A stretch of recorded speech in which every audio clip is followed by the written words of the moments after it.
Are you an iPad or iPhone user who wants a full-fledged Python development environment, including support for Jupyter notebooks, directly on your device?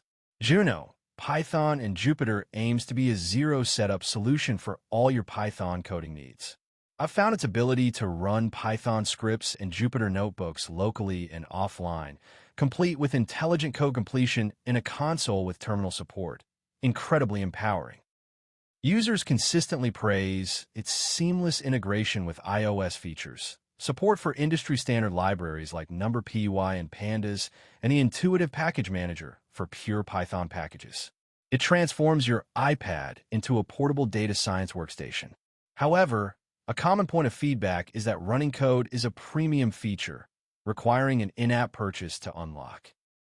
While the app offers free features like file navigation and Jupyter Notebook previews, the full development experience is behind a paywall, around $29.99 for a pro unlock. Some users also report limitations with installing non-pure Python packages due to platform restrictions, which can be a hurdle for specialized tasks. Despite these considerations, for its comprehensive features, local execution capabilities, and a focus on providing a desktop-like Python and Jupyter experience on iOS, Juno is an excellent and highly recommended tool for mobile developers and data scientists. What's your thought?